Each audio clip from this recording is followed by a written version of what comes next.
Assalamu alaikum rahmatullahi barakatuh. This is Hamza Foy with Ihya 502 Podcast. In this episode, I have Nini Mohamed. He operates a youth sports program in the Shively neighborhood. I'm honored to have him sit down with me, kind of pick his brain about what started this program, what drives him to do something like this. I think it's very beneficial, especially for younger children. So to start, Nini Mohamed, what got you started on this path of making a youth sports program? And if you can, just kind of explain a little bit of what you do. Okay.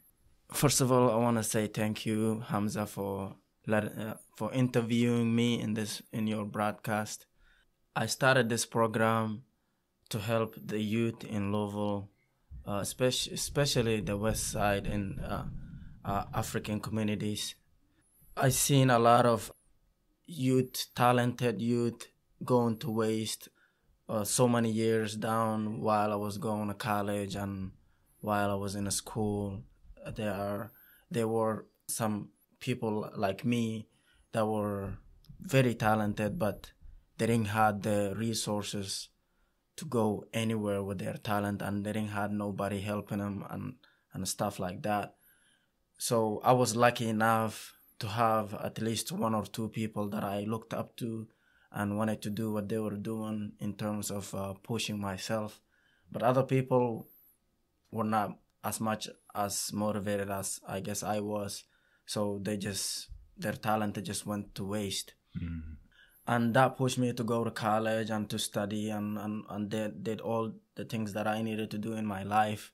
And then as I was doing that, I thought, what can I do to give back to my community, and what can I do to help especially the youth? Mm. And then that is when I come up with the African in America soccer program. Before I come up with the program, I wrote a book that's called The African in America. And as I was going about that book, and then it gave me the idea, just having this book is important, but what can I go with this book to help the community out?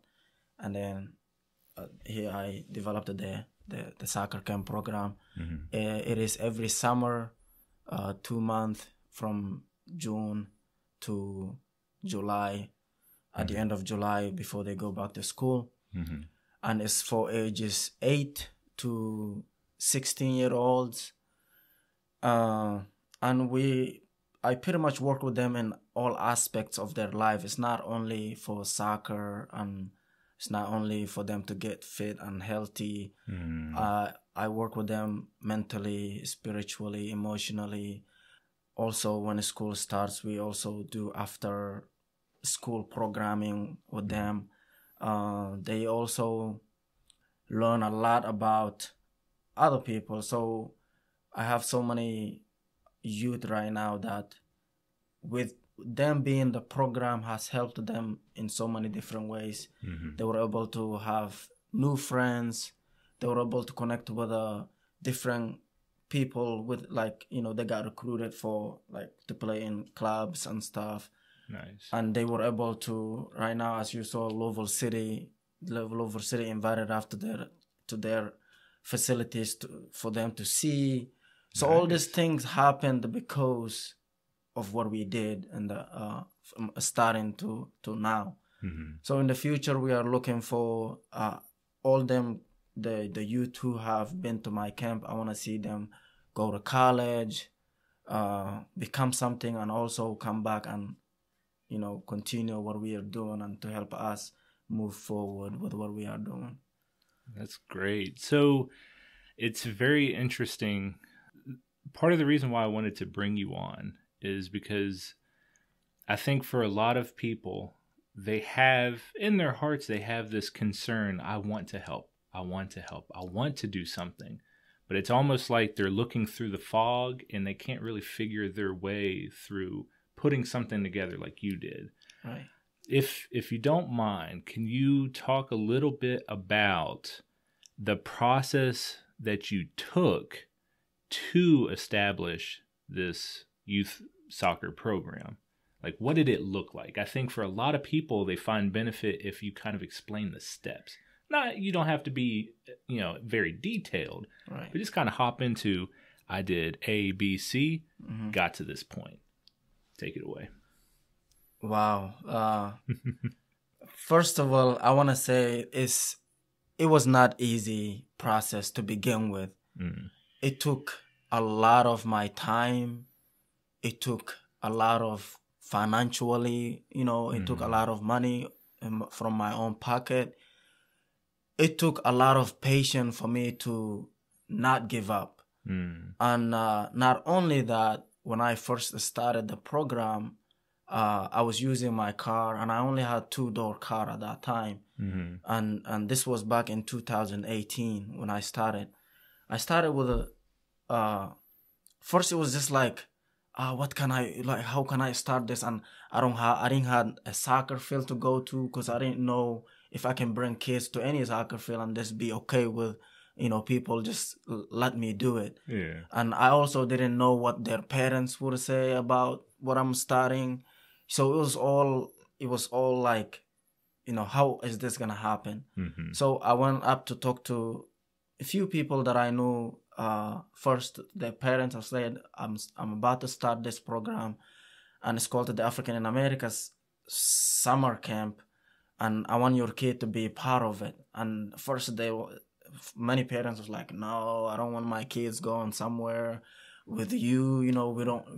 This is America, and this was new, like sort of new families into the United States. Yeah. And they've only been here maybe 5 years, 3 years, so they still have that fear of like, somebody might kidnap my kid, or somebody might do something to my kid while they're gone. So they didn't actually trusted me at all. That being said, I still had a couple of kids, and I started with like, my brother CD. He was only 14 at that time, so I took him with me to show the other kids, like, okay, see, he's a kid too, so he's gonna be with us too, and that made it like some kids were like, okay, I'm gonna talk to my mom and dad, and then some family knew me a little bit here and there, because I was helping them translate or helping them with things like market and stuff like that. So they're like, okay, they can go with you. So I had like about 15 kids to begin with, 10 kids. I took them to the field, and we were just running around. I don't have equipment. They don't have cleats, nothing. Just running around at the field, and I just pretty much used what I had myself, a little bit of like soccer ball I had, we went there and then just playing. And then at 8 o'clock, we went there 8 o'clock in the morning, and then came back at 11. So that first day was success, but it was hard. Yeah. The second time I went we had like 15 kids. Yeah. Those 15 kids were madness. They were all over the place, and it was hard. It was very difficult to handle, because I took them to the field. Everybody's running around everywhere. Like, this one is doing over there. This one is over there. Everybody's like, hey, I'm screaming here. Hey, come back here. Hey, stop doing that. Yeah. And it's only me by myself. And I invited one of my buddies. He's like a bodybuilder. His name is Andre. And he was one of my good friends. And I told him, hey, I need help with the rides. Yeah. Because what I was doing is I was using my car, and I was putting 5 kids into the car. But when I took them to the field, I had to let my brother watch them while I picked the rest of the kids. Yeah. So I was making 4 or 5 trips in like that hour. So it was hard, because by the time I'm getting there, it's already 10 o'clock. Yeah. So we only got 1 hour of training, and then we have to go back. So I had Andre help me one time, and then after Andre helped me, he's like, when he helped me take the kids back home. And that was, I think, the last day he helped me, because he said, I'm not doing this. He said, I'm not doing this, because one of these kids almost broke my door. Oh, man. He said, one of these kids almost broke my door, Yeah. because they were like rushing and all that. Like, I want to sit in front. I want to sit in the back. Everybody's trying to sit somewhere. Yeah.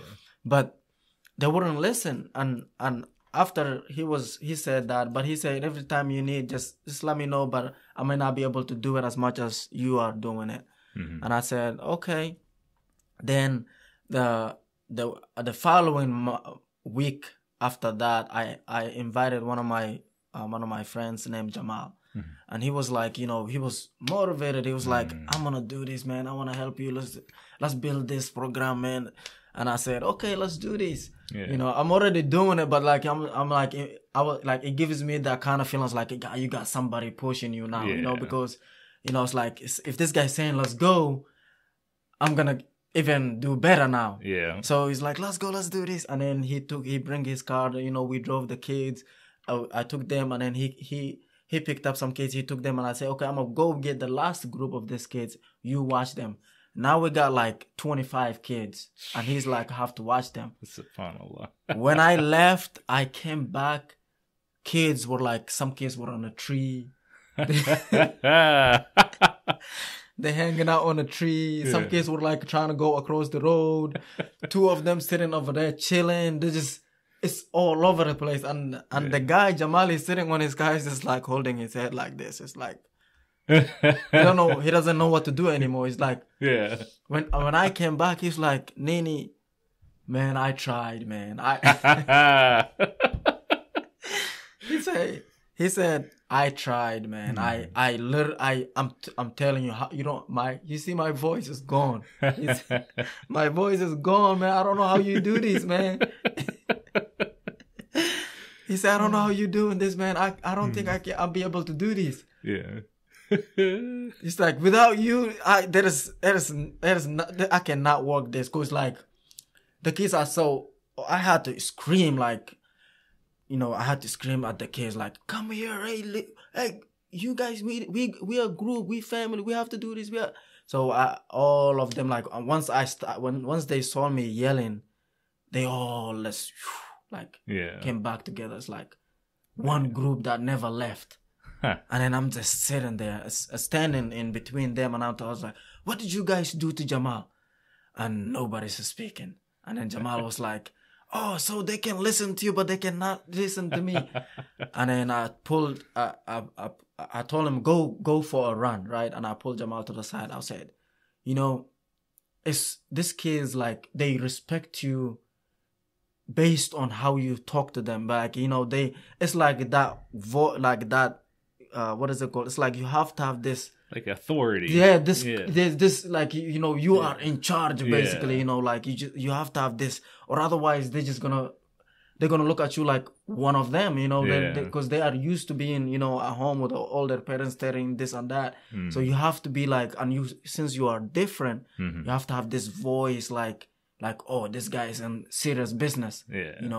And once I told Jamal that, it's like, I don't know, man. I don't know if I'm able to do this. So it's like, I'm going to come back tomorrow. Since that day, I have never seen him. Oh. And then he ended up moving out of state and blah, blah, a lot of things. But after he was gone, he messaged me. He's like, how is it going? I was like, it's going. Yeah. So that year, it was total of learning. What can I do next year to make it better? Yeah. And so, I realized ride was absolutely one of the biggest things. Equipment, it wasn't that much, because I can have 2 soccer balls and I'll be okay with it. Yeah. I can even have no soccer balls and I'll be fine, and I'll be able to have things that I want them to do and stuff like that. We don't really have to have soccer ball or anything like that. But to bring them there was a struggle. And that is what cost me, like, buying gas, my car broken down. Right. During the rainy days, like sometimes the summertime, sometimes it rains, and I don't want to go nowhere. The kids calling me 24/7. How we doing? Are we going to the training today? Are we going, Nini? Mr. Nini, Coach Nini? Can we? Are we? I'm like, no, I'm tired. Like, there was days that I don't even feel like going at all. I'm just like done, and it's and the outside feels nice. It's like, man, I don't know if I want to do this. And the kids calling me, their parents calling me like, are you coming to pick the kids up? Yeah. I'm like, that is when I told the parents, like, okay, you know, because the parents also started pushing me to come to get the kids. Yeah. But yeah, you know, it was a lot of struggle. And my dad also told me, like, why are you doing this? Are they paying you? Yeah. Are you getting paid? Like, you know, in the United States, nothing's free. Why are you doing these things? Yeah. And I said, I just want to help this youth, you know, even though I'm not getting paid. Hopefully one of these days when they go somewhere, they remember what they have done in the process, who was there for them to actually, for them to get to where they are, you know. Even if they don't remember, it's okay, because I can see them and say, hey, you know what, I'm proud of them, and I'm proud of me for actually being there for them. And from there on, you know, you just collect everything. What you described there, like the reason that motivated you, I see eye to eye with you, because I tell people, you know, especially like those who have asked me about previous like community work, why do you do it? Right. And I said, you know, because for me in particular, I'm very interested. I'm very motivated to try to help people get into like financial stability. And I said, look, I don't get paid for it. No, of course not. But I said, here's the thing. More people in our community who are financially stable are going to be able to give back to build on what we are doing in the community. Whereas the more people who are not in financial stability, I need this, I need assistance. That's true. And it weighs down on the overall community. So it's better to have more people who are financially stable. Now, in your case, it's like having those youth motivated to see themselves become successful, that pays dividends back to the community, you know, because they will end up coming back 10, 15, 20 years saying, Nini, or maybe Sheikh Nini at that time, you're going to be in your 40s and 50s. Sheikh Nini, hey, I want to give back to the community. This may have been a kid that you were playing soccer with, you were helping with the after school program all those years ago. He come back, or she come back, she's like, Sheikh Nini, you might even remember them sometimes. And you may not even remember them sometimes, like, you know, like, who was you again? What was your name? Because you have worked with like so many kids down the line, you know, so it's. So I noticed two other things as you were kind of explaining, like what it took to build this program. The first is, it seemed like you spent a lot of time winning the trust of the parents. What kind of things were you telling them? What kind of things were you trying to explain? Like, hey, this is beneficial because... Wow, that is interesting. Like, you absolutely right, because I had to win the trust of the parents. And I had some parents that actually, like, they were like, no, you know, like they wouldn't even want to look at me, you know. Yeah. But then after they seen other parents, like, you know, hey, you know, let me talk to this guy again, you know, and then they give me the chance to sit down with me and talk to me again. So what I did was, at first, I had to show them that I'm like different from everybody else that they see. You know, I had to show them that I'm not here to take anything from them. I had to show them that I'm actually here, like legitimate. What is it called? Legitimately. Legitimate. Yeah. I can't say I got you. You good. Man, English sometimes, but no, you're fine. I'm not gonna even say that word. But I had to show them that, like, I'm honestly here to help them and not to take anything from them. Yeah.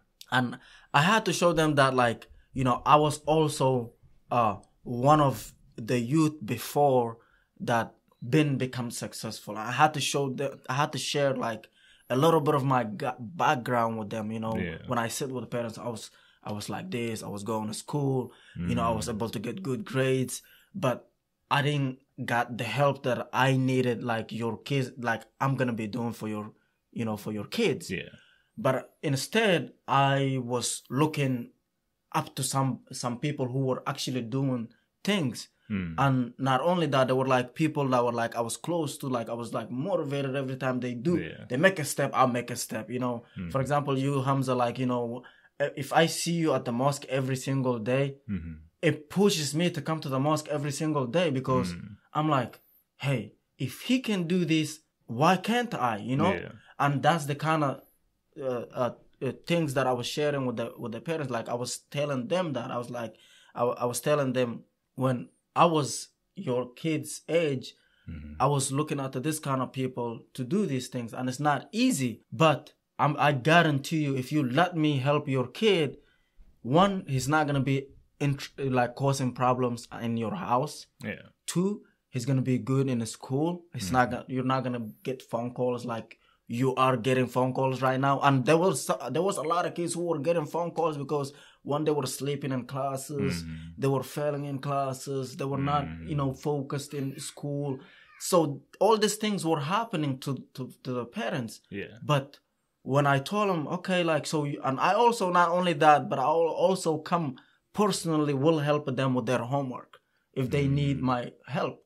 And they have my social media accounts, you know, they can message me, say, hey, Mr. Nini, can you come and help me with this math? Or can you come help me with this? You know, I will come and help them out like that. Because right now, do you have anybody that's coming to help your kid tutor? And they're like, no. Okay, I will be here for them. You know, I'm not, this is like, it's the limited. I'm not out here trying to help like millions of kids, but it's like I'm giving this is a chance for your kid, and it's a chance for you to see your kid grow in the right manner, like in the right way. And they're like, okay, you know, let's see. So after I took over, basically the kids became pretty much, I'm like their big brother now. Like I'm like either their big brother. Some kids, like, you know, they look up to me like 100%. You know, they don't even look up to their own brothers and sisters the way they look up to me, pretty much 100%. So like, you know, they call me for questions. Whenever a teacher, you know, they say something to them in the school, they tell me about it, and I say, do this, and do it. And then sometimes they got an essay, they call me like, hey, I don't understand this essay, I don't know what to write. I pretty much go up to them and like look at it, and I explain it to them. And then I begin the sentences for them, and then they go ahead and do it. And then proudly they call me like, hey, I got a 90, I got 100 on my thing. I'm like, yeah, you know, you did it, good. And then that keeps them alive, that keeps them going, you know. That keeps them, and I tell them, you know, if you get all A's, you know, I might do some kind of like, you know, gifts, like, and I'm like, you know, and now they are like motivated to even get all A's, even though, like, you know. And I also give them facts. It's not like just because you're good in school and you're getting all A's and B's doesn't mean you're going to be like the president of the United States, you know. You're still going to go through struggles of life. You're still going to face troubles. And I also tell them like, about like real life, you know, about living life. I say, you know, I know you guys are kids. I know you guys may not understand me as much as I understand. I know you guys may not understand life as much as I understand now, you know, because this is like a group we meeting. And I tell them, life, you know, we all gonna live and we all gonna die. That's just the facts. But what are we gonna do in the process is what matters. Are we gonna help our community, or are we gonna just lay back and just do whatever? So that's the kind of decisions that you have to make as a kid. And then, you know, all the parents like that are connected with me. They all, you know, good with sending their kids to the camp. And now I got to the point where, like, you know, some parents, they even bring their kids to their own. Like when I leave them, like, let's see, I give them mandatory, like, you know, you have to wake up this time and you have to be ready to go. We're not following no African time where like...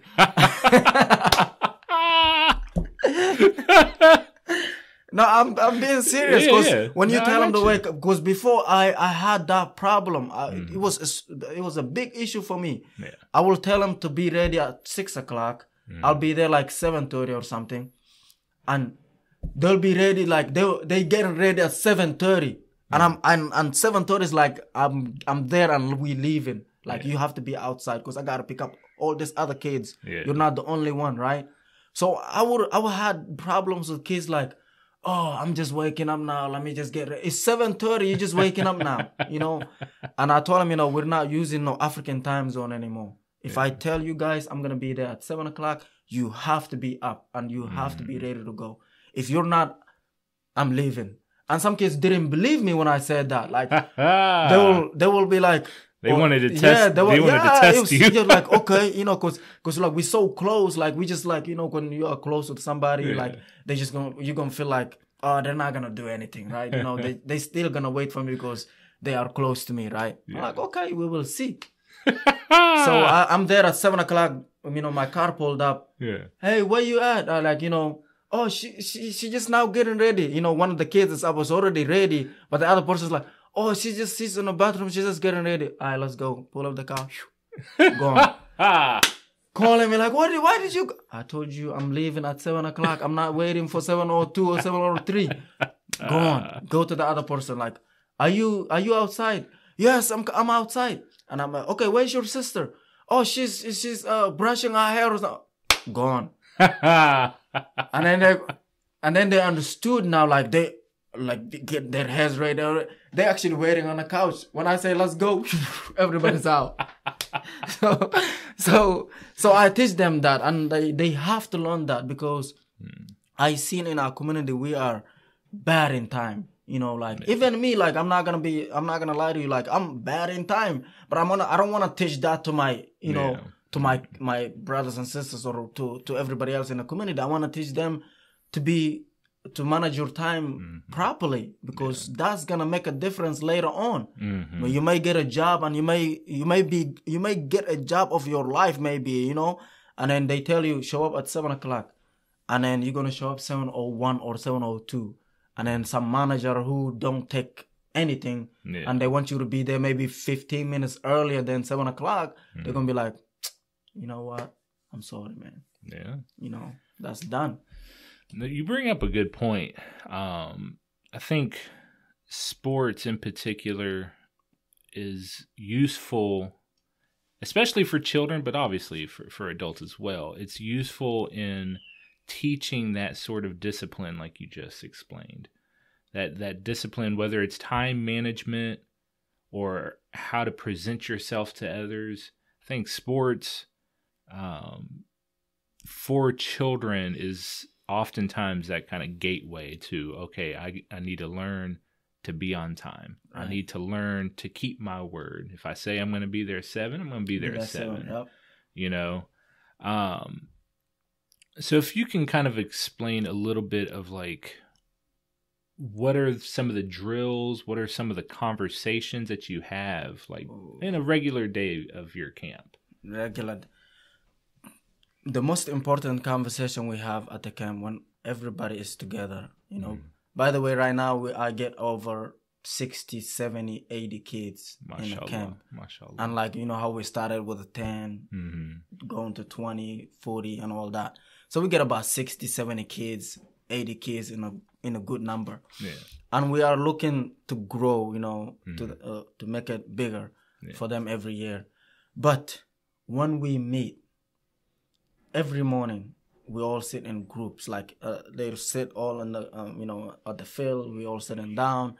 And I basically give the same advice every single day of the camp. Yeah. And some of them, they get tired about it. You know what I mean?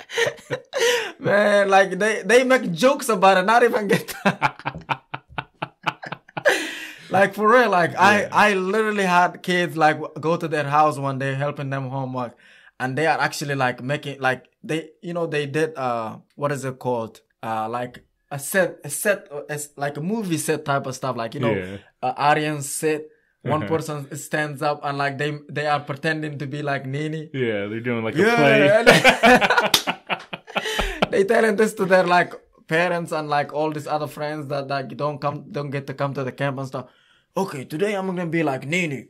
Hey guys, like they make fun of it, you know, and I'm like I'm okay with it, I'm fine, even though I kind of sometimes like. Because I show like, you know, when people making fun of you, obviously, you're not going to be happy about it. Yeah. But hey, they kids, you know what I mean? They don't understand at this time, but I let them have it. So when we sit down, I basically tell them, hey guys, today is a new day. Whatever happened yesterday happened. If you were upset with your parents, you got to forget about it.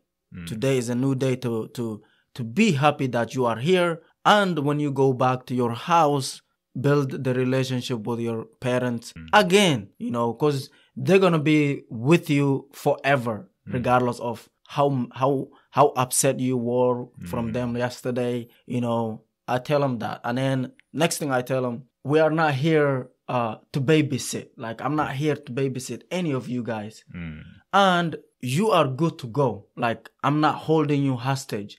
If you don't want to be at this camp, that is totally fine with me. You can, after the camp is over, we're going to take you back home. We're done. Like, you don't have to come anymore. I'm not forcing, I tell them, I'm not forcing anybody to come to this camp. I'm not gonna, you come in for your own good, and you actually come in here by yourself. We're just picking you up. Yeah.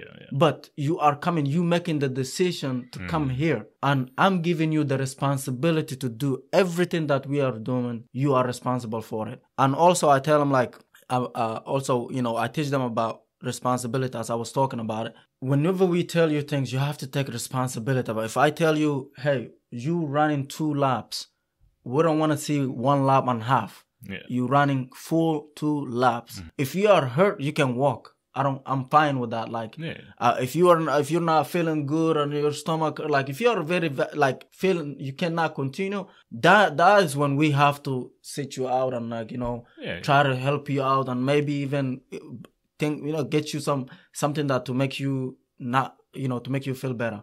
Because that's my responsibility. For you to be healthy and well is my responsibility. But for you to do the work is your responsibility. So the kids understand that. And then when they are sitting, I tell them, we all family here. No disrespect.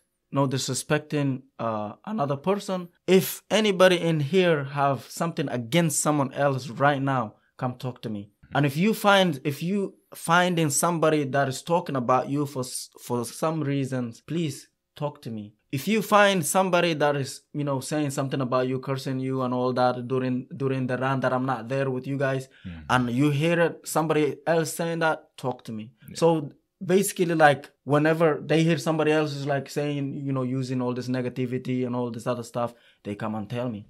There was a kid one time, he was like thinking like he can run the groups, like, he says whatever he wants, he wants to be, so he wants to like use the whatever words that he wants. And I warned him. I say, hey, stop saying that. Stop saying that. He would say, like, he don't actually mean it, but he just says it because of the group, the kind of group he's with outside of the camp. Gotcha. Because he's used to that. Like, he may have his phone and he may try to turn on a song that has like a lot of curse words and stuff. And I say, hey, we turning off that. You want to listen to those kind of songs, listening to it in your own time. We don't listen songs here. So I take the phone and I put it in their backpack. And they get upset, like, oh, da, da, da, da. I was like, remember what I said. You're not actually here by force. You can take your phone and go home. And then one kid, like, he thought he was going to be a hero. He's like, oh, you don't want me to, I'm going to go. Okay, fine, go. I let him go, right? So we took him back home, and I was like, I'm not going to bring you anymore. And so he thought just because he leaving, like, will make the camp not go on. Yeah. He thought he was going to have followers. Yes, exactly. But after 3 weeks, he started calling me. He said, man, I'm sorry. Like, he started apologizing because he's seen all his friends having fun. Like, oh, what did you do today? Oh, man, we did this, we did that. Because like the kids tell on what they did. And that makes another kid that was like acting bad to be good. Like, okay, you know what? I got to be good if I need to have fun, because I'm not going to just be at home like hanging out with these bullies and stuff and then just try to bully everybody else. So I need to be good. And the kid come back and I was like, you know what? If you are set to go, hey, I change. I don't do this anymore. I'm here to do whatever, to be on your camp. And the kid now, he's one of the best in the camp. Mashallah. Like, I'm like, whoa, you know, you surprised me. He's like, he wants to help out. Like, what do you want me to move? Like, what can I pick up? You know, whenever we done sessions, he's quick to pick up the cones or whatever. Like, you know, this is the kind of things that I'm like, you know, actually, you know, I personally don't see, like, you know, sometimes when you're doing things, you don't see like the little things you're doing that is actually coming together. Yeah. But someone else is seeing it, you know. So basically, I tell them, like, take responsibility, manage your time, be good to you in the school, in your parents, and everything else that's in your life. Where I help them set goals, like, you know, what do you want? What do you guys want to be? Like, tell me, like, raise your hand. And then everybody talks, oh, hey, I want to be this, I want to be a soccer player, I want to be a, you know, okay. So what does it take to be that person? They're like, oh, you got to work hard. You have to do, you know, they like, yes. So that is what we're doing here. I'm going to teach you guys how to work hard. You see, and I tell them, like, you know, you see, I'm an author. Like, I published a book. How long do you think that took? Like, a lot. You said some say maybe 1 year, 2 year, 3 year. Like, yes, you guys right. But you think it's easy to just be patient for 1 year, just sitting around like, you think I would have made it happen if I was just not doing anything, just sitting there and just like, okay, my book is gonna happen. You know, no, they're like, oh, you gotta be writing, you gotta be, you know, it's like, right. Yeah. That's what you guys gonna learn here, you know. And then from there on, like, every kid now, like, they know what school they, like, if they were in middle school or elementary, they know what school they want to go to by the time they finish in the camp. That's like, good. Like, okay, good. I'm in 8th grade now. What school I want to go to make me a better person? You know, okay, I'm gonna go that school. And they ask me, like, what school is good? Hey, go this school, go that school, go that school. And I tell them. You know, some of them coming from Newcomer Academy and stuff, and they already decided what school they are going to go to. And I tell them, even if you go to that school, be the best you can be. It doesn't matter. Okay. And then they're like, oh, you sure? Is this school good? It's like, yeah, that school is good. But I'm not going to say that to you to make you feel like, you know, to make you feel like comfortable or anything like that. Yeah. Every school has its moments. You know, every school has bad and good part of it. Yeah. So you're going to see some things that you don't like, but you have to move on from it. It's not going to define your education. Yeah. So it's all about what you do when you get there. And they like that. So like I said, everything that we talk about, I talk to them about, and I pretty much implemented into the soccer camp. Now we're running. Yeah. Now some kids, they don't want to run. How many laps are we doing? I'm tired. How many laps? I said, 15 laps. 15 laps? You know what they tell me? Man, Nini, you don't even run 15 laps. Why we gotta run?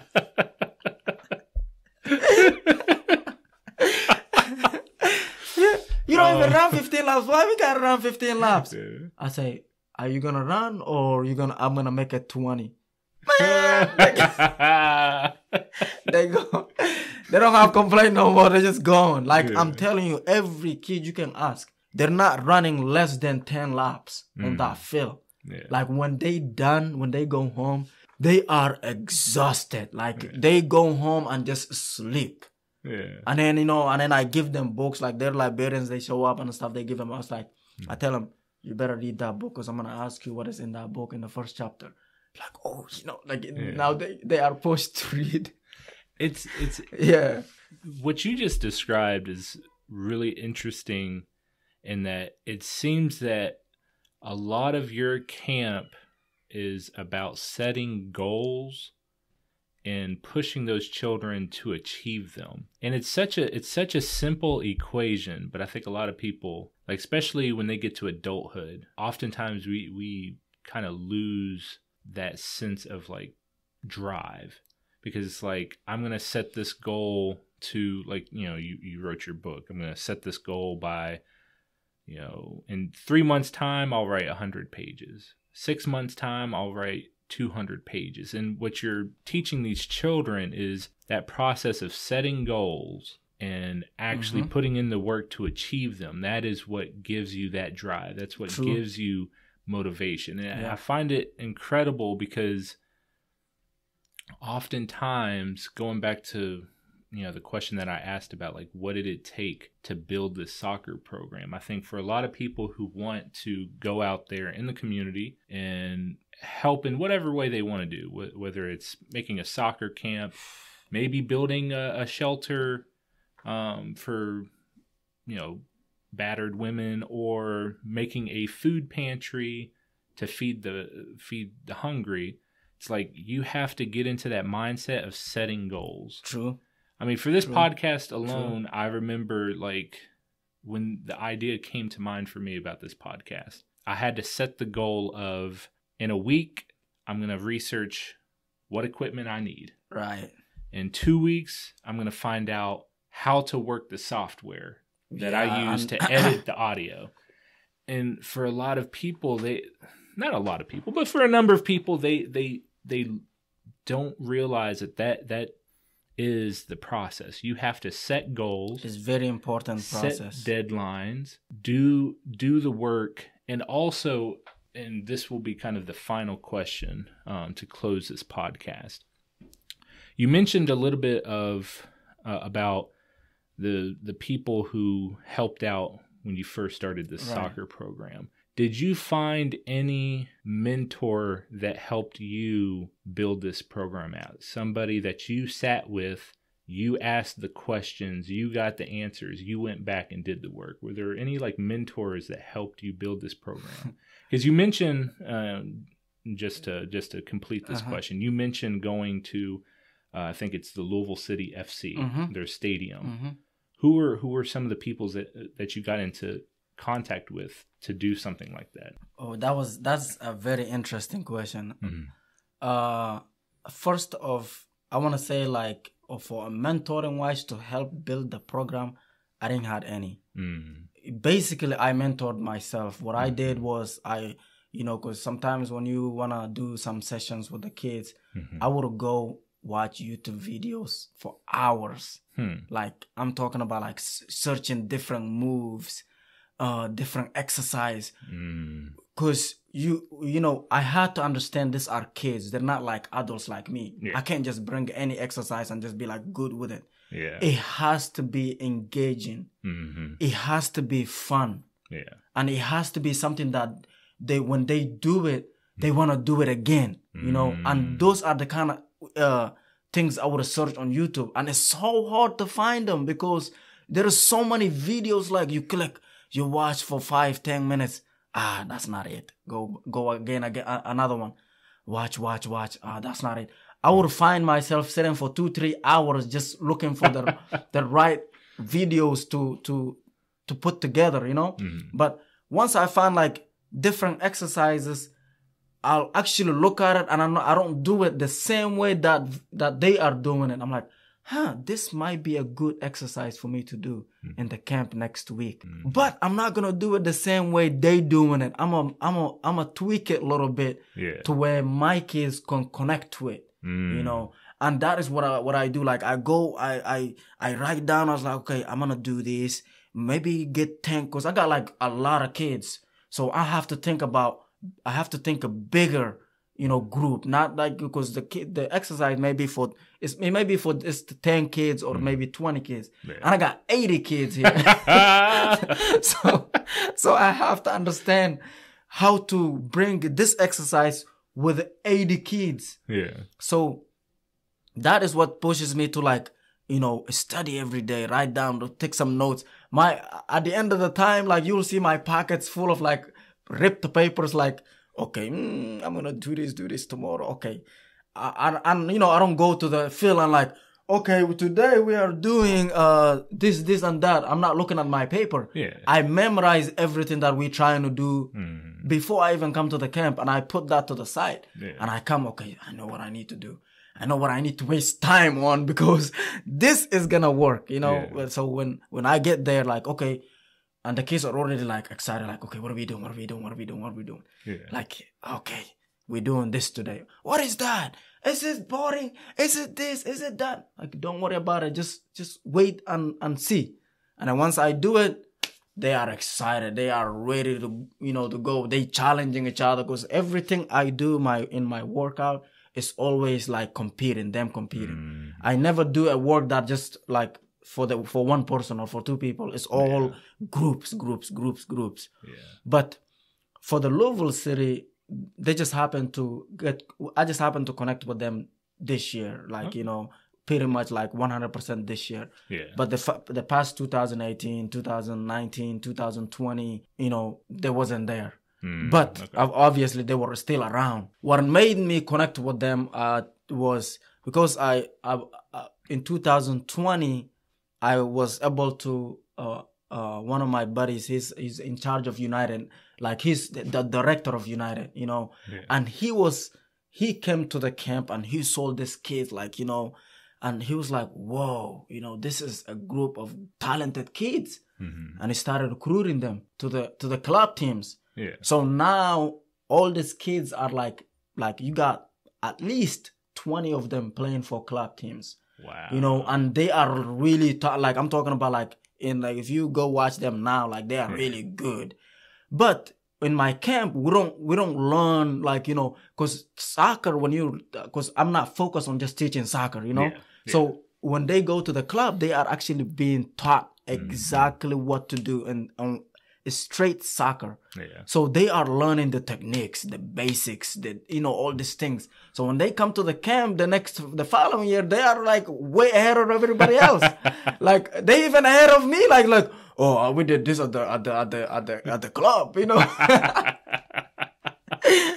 So those are the camp, like, you know, I'm kind of like happy to see them go to that level because, and I sat down and I thought about it. I was like, imagine if I didn't have this camp, maybe 90%, I mean 99% of these kids would never have went to that club team, you know, would never. And the club, what they, you know, what the director did for them is like, after he saw the struggle, he did a lot of work in his side too. So it wasn't easy because these kids don't have right to get to the practices, to get to the games, you know, and he done his work to where he can come and pick them up to the games, to practices and stuff. And like it was a lot of work to be, you know, he was using his little SUV, but then, you know, there was this church, I think they gave us a van for this. And I was like, whoa, you know, this is amazing, man. And then that's the Louisville City. I don't really know how they come into play, but from what I saw is the United kids play against, you know, Louisville City all the time, the little ones, you know, and these kids were like just dominating, running all over the place. Like, where the hell these kids come from? Like, one of the coaches were asking like, where's these kids come from, and how come we don't get this kind of kids? Because it was all 90% of the soccer camp kids. Yeah. And they're like, oh yeah, you know, there is a soccer camp, you know, like, you know, we collaborate with. Yeah. And I got all these club teams started coming and watching these kids trying to recruit. And then Louisville City, you know, my brother CD was also playing he plays for Louisville City, and his coach was like, you know, I want to come see the camp. And then we also have the Butler high school coach. He also helps us with the soccer balls now, and like water and all this. Like I didn't even mention like half of the things that happens. Like, you know, you get so many of them. Like right now, like some people bringing water now, bringing, you know, drinks, and, you know, sometimes, you know, he helps us, like, you know, with a ride. You know, like, okay, I'm gonna be able to take one trip, not all. I'm gonna take one, but yeah, so. It came down like the mentoring was all like me mentoring myself. But then when I see other people started to chip in a little bit, it just boosted my confidence more. Like, okay, now I can do this even more, you know. Even though I'm still spending my own money and all that, I'm not like, you know, I don't have, you know, like, okay, I'm getting, these people are funding me to do this, you know, and none of that.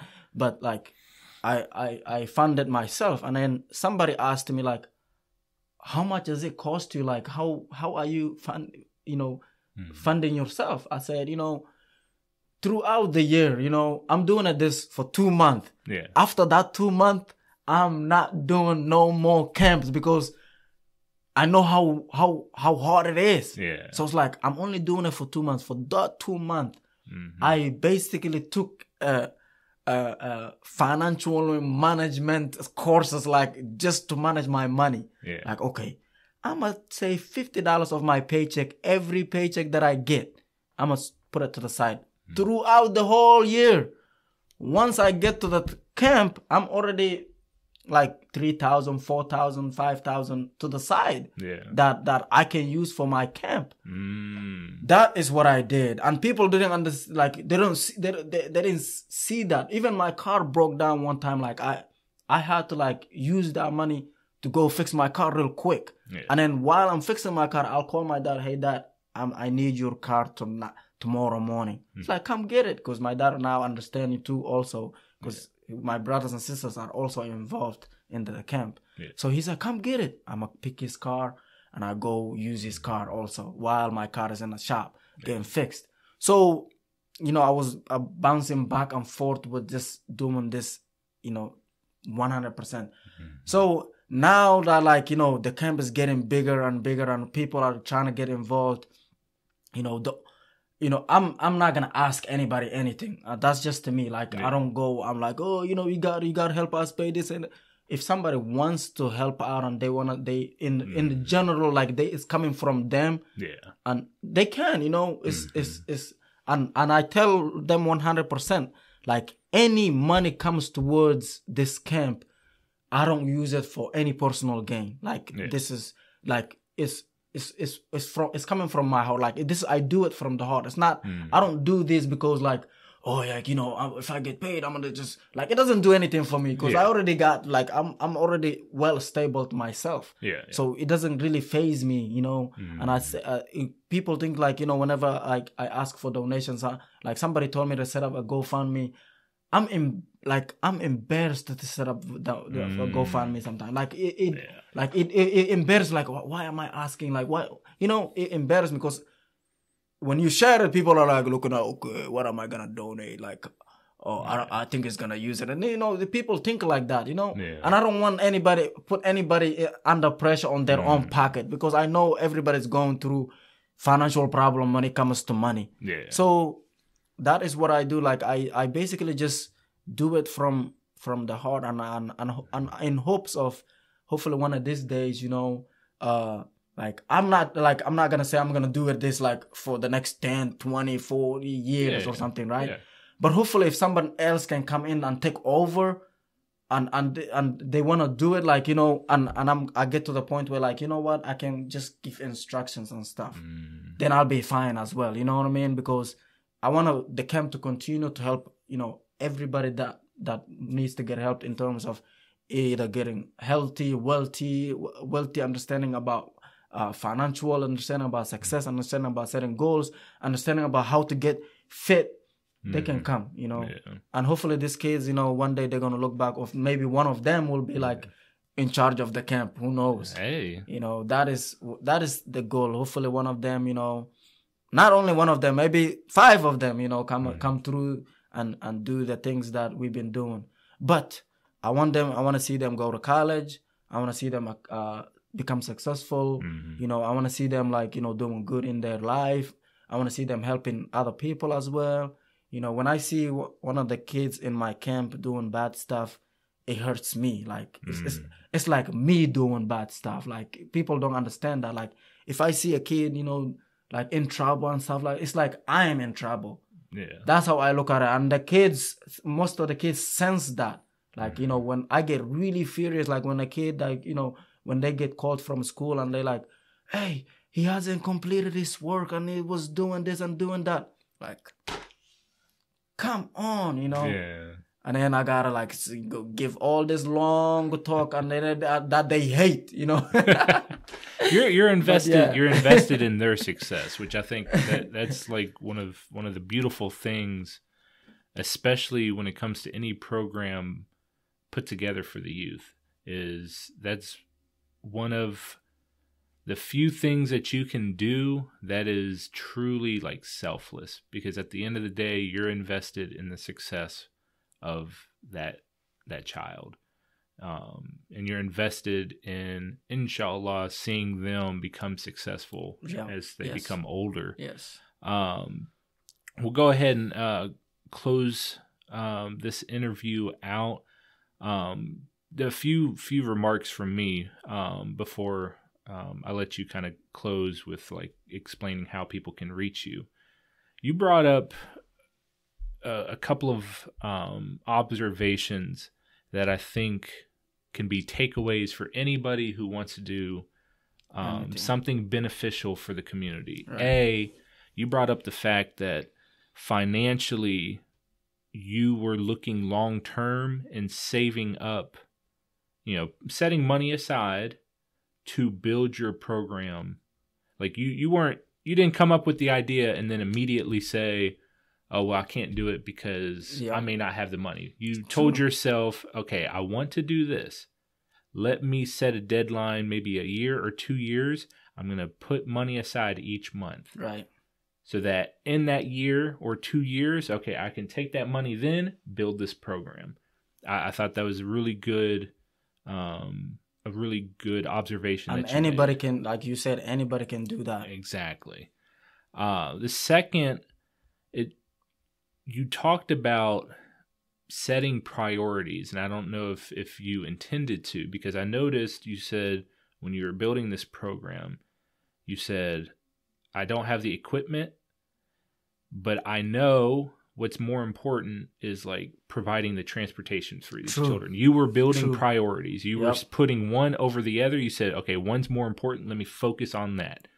The equipment can come later. Mm-hmm. Wow, you got that. And then lastly, and I think people need to be reminded of this, is when you build something successful for long enough, you're going to start attracting others who want to build on that success. Because you were talking about how, the Butler High School coach helping you with the equipment, families coming and they were giving out like the water for the children, people coming to you wanting to volunteer. Right. It's like, I think people need to hear that more often. Once you build something successful, something that's beneficial and successful, the longer it lasts, the more people are going to look at it and say, you know what?